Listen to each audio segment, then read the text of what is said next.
Hello दोस्तों, नमस्कार। स्वागत है आपका अपने यूट्यूब चैनल डिजीफ्लाई में। तो आज हम बात करेंगे ब्रिटिश राज का अभ्युदय एवं प्रथम प्रथम स्वतंत्रता संग्राम से बनने वाले महत्वपूर्ण क्वेश्चनों के बारे में।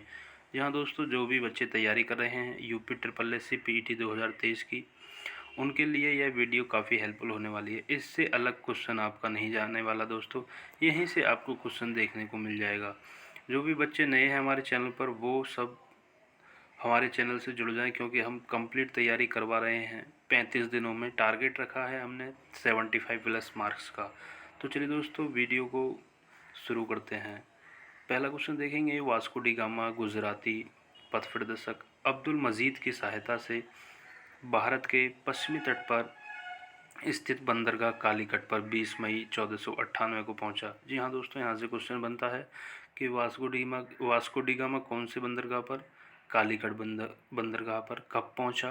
20 मई 1498 को पहुंचा भारत के पश्चिमी तट पर।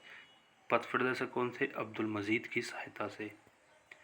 आगे बात करते हैं दोस्तों, कालीकट के तत्कालीन शासक उस टाइम कौन थे? जमहूरियन ने वास्को डी गामा का स्वागत किया था दोस्तों। ये भी क्वेश्चन पूछा जाता है कि वास्को डी गामा का स्वागत किसने किया? तो कालीकट के तत्कालीन शासक जमहूरियन ने उनका स्वागत किया। आगे बात करें, 1505 ईस्वी में फ्रांसिस्को द अल्मीडा भारत में प्रथम पुर्तगाली वायसराय बनकर आया। ये भी क्वेश्चन पूछा जाता है दोस्तों। ये सभी क्वेश्चन दोस्तों इंपॉर्टेंट हैं, जो भी यहाँ हम आपको इसकी तैयारी करा रहे हैं।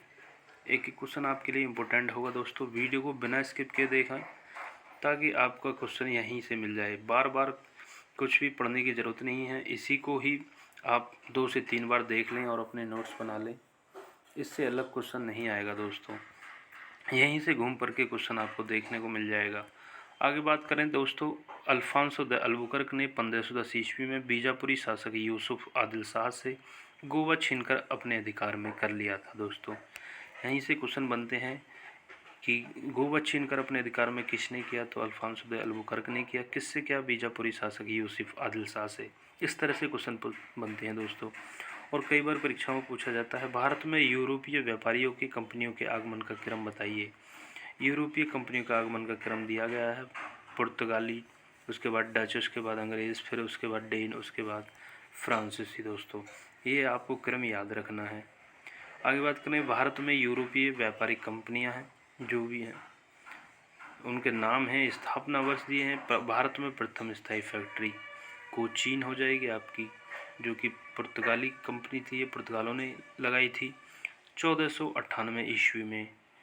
कोचीन में 1503 ईस्वी प्रथम स्थायी फैक्ट्री। इसी तरह अंग्रेज़ों ने सूरत में, डचों ने मछलीपट्टनम में, डेनिश ने ट्रांकेबार में और फ्रांसीसी ने सूरत में लगाई थी दोस्तों। आप यहाँ से इनको याद कर लेंगे कि अंग्रेज़ों ने कहाँ लगाई? सूरत में। फ्रांसीसी ने कहाँ लगाई?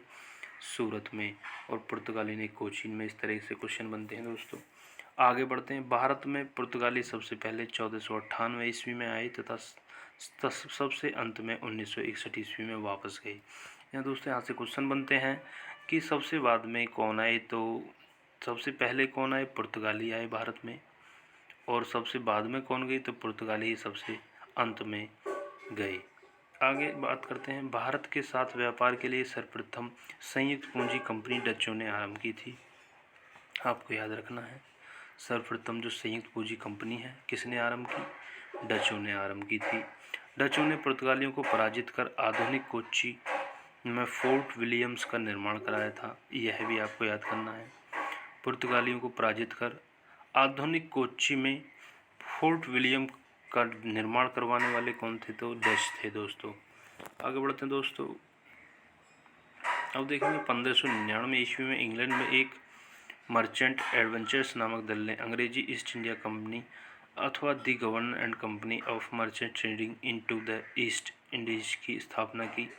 आगे बढ़ते हैं दोस्तों, जहांगीर के शासनकाल में इंग्लिश ईस्ट इंडिया कंपनी ने सर्वप्रथम 1611 ईस्वी में मछलीपट्टनम अथवा मछलीपट्टनम में एक अस्थायी कारखाना स्थापित किया था दोस्तों। यहाँ से क्वेश्चन पूछा जाता है, किसके शासनकाल में? जहांगीर के शासनकाल में। आगे बढ़ते हैं दोस्तों, 1613 ईस्वी में सूरत में स्थापित कारखाना अंग्रेज़ों का प्रथम स्थायी कारखाना था। ये भी क्वेश्चन बनते हैं कि अंग्रेज़ों का प्रथम स्थायी कारखाना कहाँ था? सूरत में, जो कि 1613 ईस्वी में खोला गया। आगे बात करें दोस्तों, 1661 ईस्वी में इंग्लैंड के शासक चार्ल्स द्वितीय का विवाह पुर्तगाल की राजकुमारी कैथरीन से होने पर चार्ल्स को बम्बई उपहार के रूप में प्राप्त हुआ था, जिसे उन्होंने 1668 ईस्वी में 10 पाउंड वार्षिक किराए पर ब्रिटिश ईस्ट इंडिया कंपनी को दे दिया था। तो दोस्तों आपको याद रखना, 10 पाउंड वार्षिक किराए पर 1668 ईस्वी में चार्ल्स द्वितीय का विवाह पुर्तगाल की राजकुमारी कैथरीन से हुआ, आपको याद रखना है। आगे बढ़ते हैं, लुई 14वें के मंत्री कोलबर्ट द्वारा 1664 ईस्वी में फ्रेंच ईस्ट इंडिया कंपनी की स्थापना हुई, जिसे कंपनी देस इंडियस ओरिएंटलेस कहा गया। दोस्तों जो भी हमारे चैनल पर नए हैं, प्लीज़ हमारे चैनल को लाइक करें, वीडियो को शेयर करें और चैनल को सब्सक्राइब कर लें दोस्तों, ताकि हमें सपोर्ट मिलता रहे, मोटिवेशन मिलता रहे आपका, और हम जल्द से जल्द आपको वीडियो लाते रहें, और जिससे आपकी तैयारी बेहतर तरीके से होती रहे दोस्तों। और हम आपके लिए अब महत्वपूर्ण क्वेश्चनों की डेली एक वीडियो आएगी, जो कि जहां से आपको सीधे ही क्वेश्चन देखने को मिलेंगे। सभी विषयों पर आधारित होगी, 4-4, 5-5 क्वेश्चन सभी विषयों से लिए जाएंगे, और वहीं से आपको परीक्षाओं में क्वेश्चन देखने को मिलेंगे दोस्तों। आगे बात करते हैं, मुर्शीद कुली खां बंगाल का प्रथम स्वतंत्र सूबेदार था, जिसे मुगल बादशाह द्वारा नियुक्त किया गया था।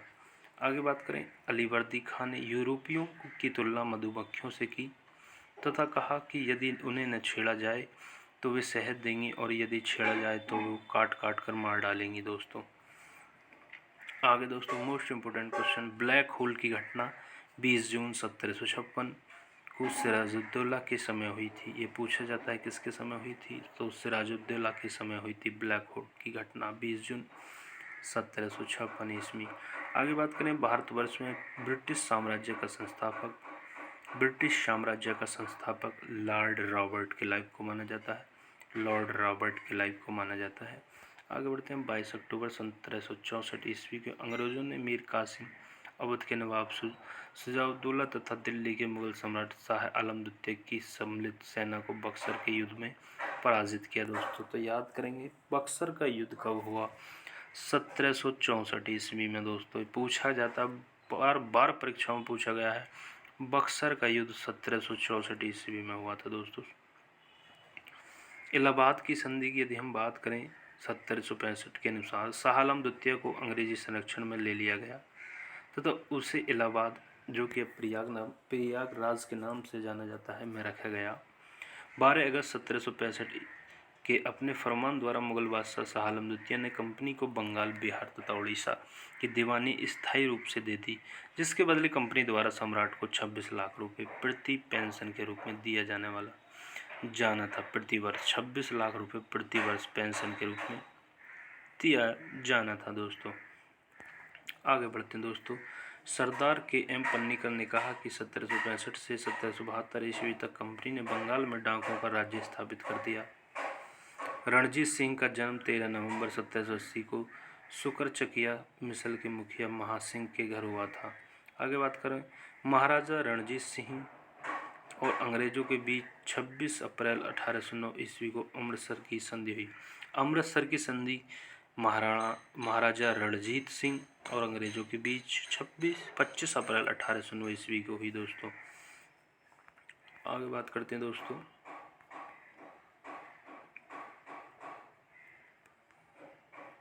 रणजीत सिंह ने 1818 ईस्वी में मुल्तान, 1819 ईस्वी में कश्मीर और 1834 ईस्वी में पेशावर को जीत लिया।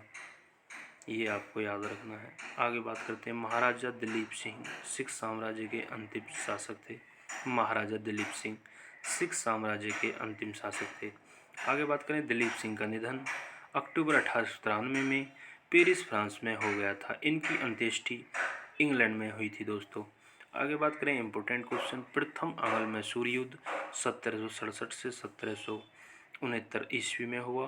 द्वितीय आंग्ल मैसूर युद्ध 1780 से 84 ईस्वी के दौरान हैदर अली ने निज़ाम तथा मराठाओं के साथ मिलकर अंग्रेज़ों के विरुद्ध एक मोर्चा बनाया दोस्तों।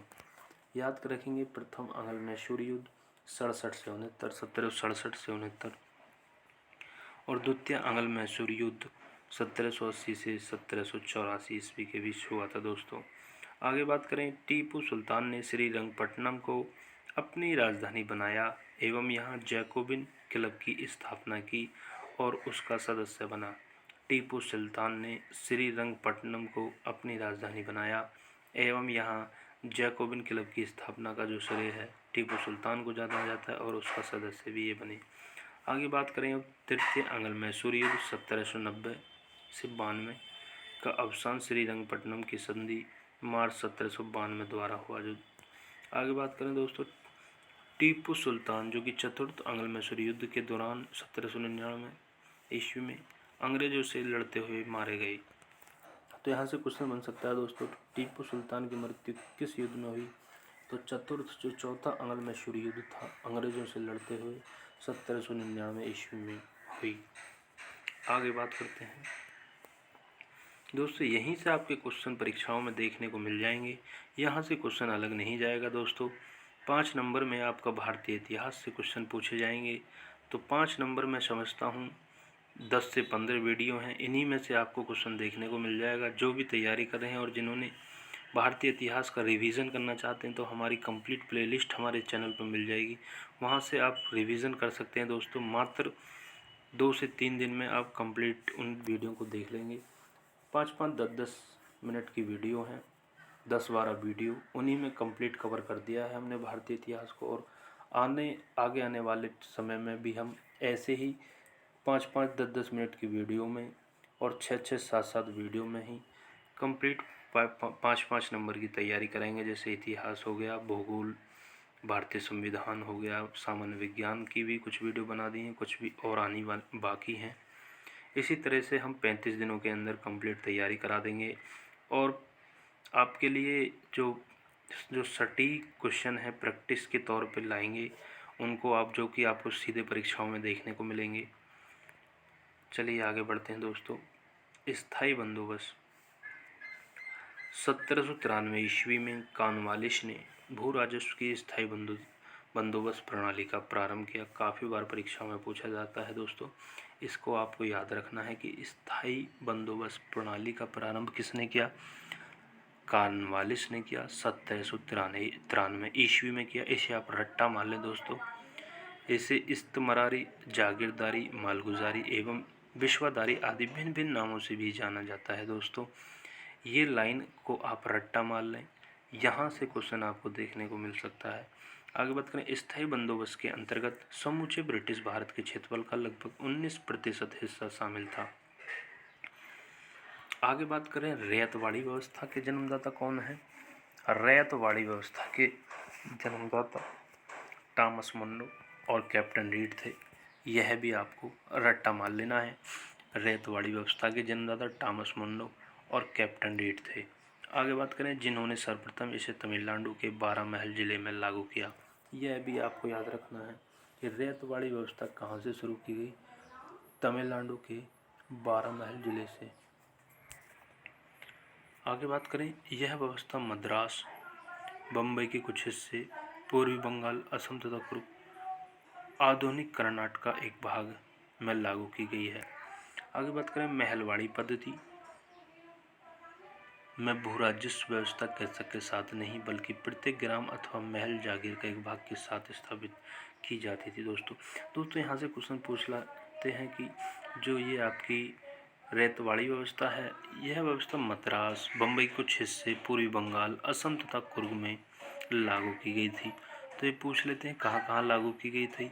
तो आपको याद रखना है कि सर्वप्रथम तमिलनाडु के 12 महल जिले में लागू की गई और ये मद्रास, उसके बाद मद्रास, मुंबई के कुछ हिस्से और पूर्वी बंगाल और असम तथा कुर्ग में भी लागू की गई थी दोस्तों। आगे बात करें, महलवाड़ी पद्धति में भू राजस्व व्यवस्था कृषक के साथ नहीं बल्कि प्रत्येक ग्राम अथवा महल जागीर का एक भाग के साथ स्थापित की जाती थी। नाम से ही जैसे पता चल रहा है, महलवाड़ी महल के साथ मतलब जागीर का एक जो भाग होता था उसके साथ स्थापित की जाती थी। आगे बात करें महलवाड़ी पद्धति की, उत्तर प्रदेश, मध्य प्रांत तथा पंजाब में कुछ परिवर्तनों के साथ लागू की गई। मध्य प्रदेश, उत्तर प्रदेश और पंजाब में, जिसके अंतर्गत कुल ब्रिटिश भारत के भू क्षेत्र का 30% हिस्सा शामिल था।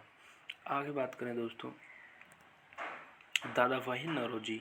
दादा भाई नौरोजी, जिसे great old man of India के नाम से भी जाना जाता है, अपने लेखों England debt to India, poverty and un British rule in India, the wanted and means of India तथा on the commerce of India के माध्यम से अपने अपवाह सिद्धांत का प्रतिपादन किया। दोस्तों यहाँ से दोस्तों क्वेश्चन 3 तरीके से पूछा जा सकता है कि अपवाह सिद्धांत का प्रतिपादन किसने किया।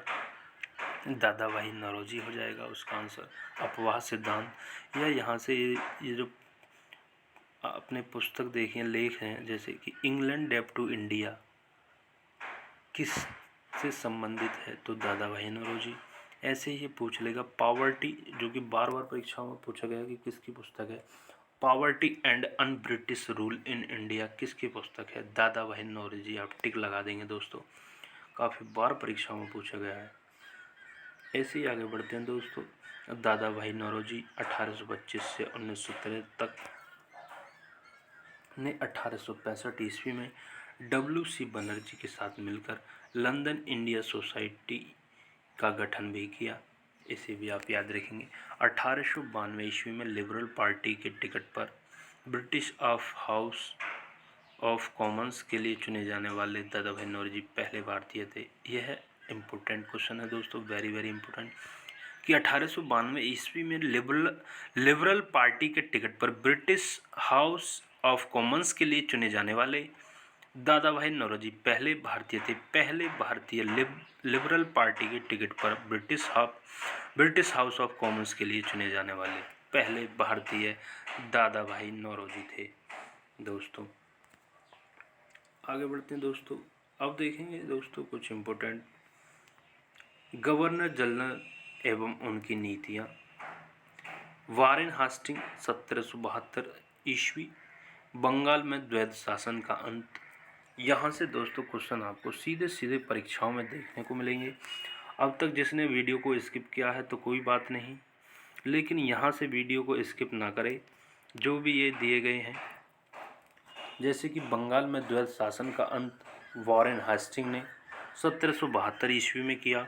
स्थायी बंदोबस्त की यदि बात करें तो ऊपर जैसे हमने कहा लॉर्ड कॉर्नवालिस 1793 ईस्वी में। सहायक संधि लॉर्ड वेलेस्ली 1798। सती प्रथा पर रोक लॉर्ड विलियम बेंटिंग द्वारा 1829 ईस्वी में। और जो हड़प नीति के लिए जाने जाते हैं लॉर्ड डलहौजी 1856 ईस्वी। और स्थानीय स्वशासन लॉर्ड रिपन 1882 ईस्वी। कांग्रेस की स्थापना लॉर्ड डफरिन ने और बंगाल विभाजन लॉर्ड कर्जन द्वारा 1905 में। दोस्तों यहाँ से दोस्तों एक ना एक क्वेश्चन आपको देखने को मिल जाएगा। ये वेरी वेरी इंपॉर्टेंट है दोस्तों, ये जो टेबल है बहुत इंपॉर्टेंट है, इसको आपको रट्टा मान लेना है दोस्तों। आगे बढ़ते हैं दोस्तों,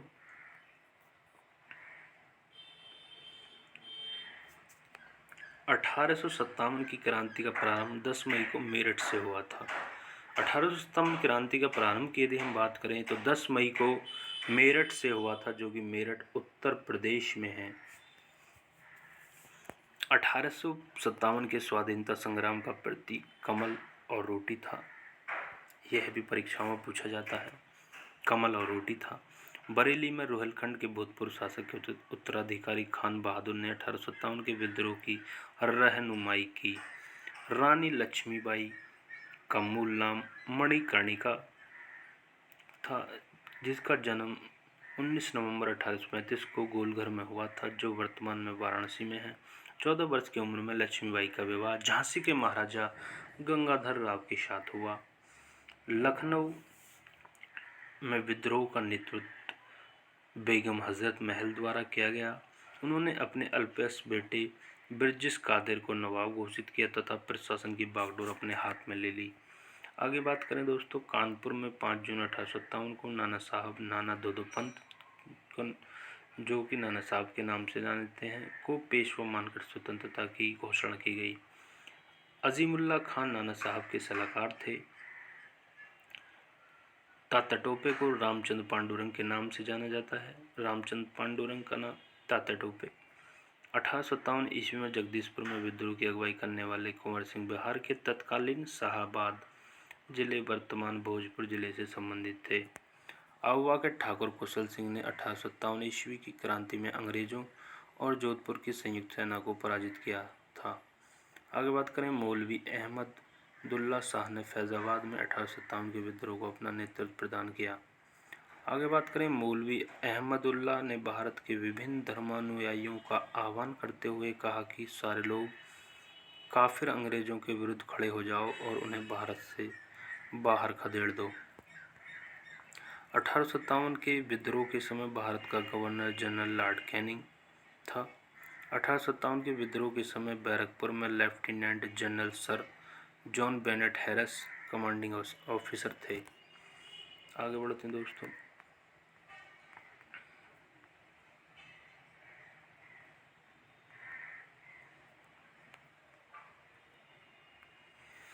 अठारह की क्रांति के भारतीय सेनापति, ये भी आपको टेबल इम्पोर्टेंट है, याद रखनी है। जगदीशपुर के सेनापति कुंवर सिंह, लखनऊ के बेगम हजरत महल, कानपुर नाना साहब एवं तात्या टोपे, झांसी की भारतीय सेनापति रानी लक्ष्मीबाई, दिल्ली की बहादुर सादोतिया, इलाहाबाद के लियाकत अली और बरेली के खान बहादुर खान। आगे बात करें, सर जेम्स आउंट्रम एवं डब्ल्यू टेलर ने 1817 के विद्रोह को हिंदू मुस्लिम षड्यंत्र का परिणाम बताया। आगे बात करें, वी.डी. सावरकर ने अपनी पुस्तक the Indian war of independence 1857 में इस विद्रोह को सुनियोजित स्वतंत्रता संग्राम की संज्ञा दी। 1857 में भारतीय स्वाधीनता आंदोलन के सरकारी इतिहासकार सुरेंद्र नाथ सेन थे, जिसकी पुस्तक 1857 वर्ष 1957 में प्रकाशित हुई। आगे बढ़ते हैं दोस्तों। 1857 के विद्रोह का सबसे महत्वपूर्ण परिणाम महारानी विक्टोरिया की उद्घोषणा थी। क्या था सबसे महत्वपूर्ण परिणाम? महारानी विक्टोरिया की उद्घोषणा थी। यह उद्घोषणा 1 नवंबर 1858 को इलाहाबाद में हुई दरबार में लॉर्ड कैनिंग द्वारा उद्घोषित की गई। इसमें भारत में कंपनी के शासन को समाप्त कर भारत का शासन सीधे क्राउन के अधीन कर दिया गया। 1857 के विद्रोह के ठीक बाद बंगाल में नील विद्रोह हुआ 1859 से 1860 ईस्वी में। आगे बात करें, सन्यासी विद्रोह 1763 से 1800 ईस्वी, इम्पोर्टेंट है दोस्तों। आगे बात करें, संथाल विद्रोह 1855 से 56 ईस्वी। पावना उपद्रव 1873 से 76 ईस्वी में हुआ। नील बागान मालिकों के अत्याचारों का खुला चित्रण दीनबंधु मित्र ने अपने नाटक नील दर्पण में किया है। वंदे मातरम गीत बंकिम चंद्र चटर्जी की प्रसिद्ध कीर्ति आनंद मठ से लिया गया है दोस्तों, काफ़ी बड़ी परीक्षाओं में पूछा जाता है। आगे बात करें, इस उपन्यास का कथानक सन्यासी विद्रोह पर आधारित है। पश्चिमी पंजाब में कूका आंदोलन की शुरुआत 1840 ईस्वी में भगत जवाहर मल द्वारा की गई। कूका आंदोलन की शुरुआत भगत जवाहर मल द्वारा पश्चिमी पंजाब में, जिन्हें मुख्यतः सियान साहब के नाम से पुकारा जाता था। इनका उद्देश्य सिख धर्म में प्रचलित बुराइयों और अंधविश्वासों को दूर कर इस धर्म को शुद्ध करना था। कूका आंदोलन पश्चिमी पंजाब में भगत जवाहर मल द्वारा। आगे बात करें, पागलपंथ एक अर्ध धार्मिक संप्रदाय था जिसे उत्तरी बंगाल के करमशाह ने चलाया था दोस्तों। कुछ इम्पोर्टेंट और क्वेश्चन बचे हैं दोस्तों, आगे बात कर लेते हैं। फराजी लोग बंगाल के फरीदपुर के हाजी शरीयतुल्लाह द्वारा चलाए गए संप्रदाय के अनुयायी थे दोस्तों जो भी थोड़ा वीडियो लंबा है, लेकिन आपको बात का विशेष ध्यान रखना है कि जिसको पैट में 75+ मार्क चाहिए तो उनको ये वीडियो देखनी ही पड़ेगी, चाहे वीडियो की थोड़ी गति बढ़ा लें, लेकिन वीडियो तो दोस्तों आपको देखनी ही पड़ेगी। एक एक क्वेश्चन के लिए दोस्तों यहाँ पर लड़ाई है। क्या फ़ायदा यदि आपके नंबर 60 आए या 65 आए या 70 आए, तो उसका कोई फ़ायदा नहीं है दोस्तों, क्योंकि UP SSC पैट में के बाद UPSSC में जो वैकेंसी आती हैं 200, 250, 400 आती हैं, जिसमें कंपटीशन बढ़ जाता है और 15 गुना लिया जाता है, तो दोस्तों उसका कोई फ़ायदा नहीं होता। तो कोशिश करें कि आप 75 प्लस ही नंबर लाएं, जिसके लिए वीडियो को शुरू से अंत तक ज़रूर देखें, क्योंकि 75 प्लस जिसके नंबर हैं उन्हीं का फ़ायदा होगा। क्योंकि अभी तक ऐसा कुछ नहीं है कि केवल पास करना है आपको, कि आपको 60 प्लस लाने हैं तो आपका काम हो जाएगा। दोस्तों कोई नहीं पूछने वाला 60 प्लस मार्क्स को। आगे बात करें, खोंड जनजाति के लोग तमिलनाडु से लेकर बंगाल और मध्य भारत तक फैले विस्तृत पहाड़ी क्षेत्रों में रहते थे। खोंड जनजाति के लोग, और पहाड़ी क्षेत्र होने के कारण वे वस्तुतः स्वतंत्र थे। इन्होंने 1837 ईस्वी से 1856 ईस्वी तक अंग्रेजों के विरुद्ध विद्रोह किया। छोटा नागपुर क्षेत्र में कोल विद्रोह का नेतृत्व 1832 ईस्वी में बुद्धू या बुद्धो भगत ने किया था। 1855 ईस्वी में संथालों ने भागलपुर क्षेत्र के बगनेडीह तालुके में विद्रोह कर दिया था। आगे बात करें, रंपा विद्रोह आंध्र प्रदेश के गोदावरी जिले के उत्तर में स्थित रंपा पहाड़ी क्षेत्र में हुआ। आगे बात करें, आदिवासियों का यह विद्रोह साहूकारों के शोषण और वन कानूनों के विरुद्ध था। रंपा विद्रोह आंध्र प्रदेश। मुंडा आदिवासियों का विद्रोह 1899 से 1900 ईस्वी के बीच हुआ। इसका नेतृत्व बिरसा मुंडा ने किया। आगे बात करें, 1895 ईस्वी में बिरसा ने अपने आप को भगवान का दूत घोषित किया था। मुंडा विद्रोह के नेता बिरसा मुंडा को उलगुलान महान हलचल और इसके विद्रोह को उलगुलन महाविद्रोह के नाम से जाना जाता है। आगे बात करें, ठक्कर बापा ने जनजातीय लोगों के संबंध में आदिवासी शब्द का प्रयोग किया था। हौज हो विद्रोह 1820-21 ईस्वी में हुआ, जिसका केंद्र बिहार का संथाल परगना था। वह खैरवार आदिवासी आंदोलन भागीरथी मांझी के नेतृत्व में 1874 ईस्वी में हुआ। मोपला विद्रोह केरल के मालाबार क्षेत्र में। आगे बात करें, ताना भगत आंदोलन का प्रारंभ छोटा नागपुर में हुआ। कुकी विद्रोह मणिपुरम त्रिपुरा में, कुका विद्रोह पंजाब में, पावना विद्रोह बंगाल में। ये इम्पोर्टेंट है। कुका विद्रोह पंजाब में 1840 ईस्वी, पावना विद्रोह 1870 क्षेत्र बंगाल में। आगे बात करें, महात्मा गांधी और उनकी विचारधारा से प्रभावित होने वाले पहले जनजातीय नेता जदो नांग, जिसको जोड़ा नांग थे, मणिपुर के नागा जनजाति के अग्रणी स्वतंत्रता सेनानी थे। तो दोस्तों आज की वीडियो में इतना ही। आशा करता हूँ आपकी वीडियो पसंद आई होगी। यदि वीडियो पसंद आई हो तो वीडियो को लाइक करें, शेयर करें अपने दोस्तों तक।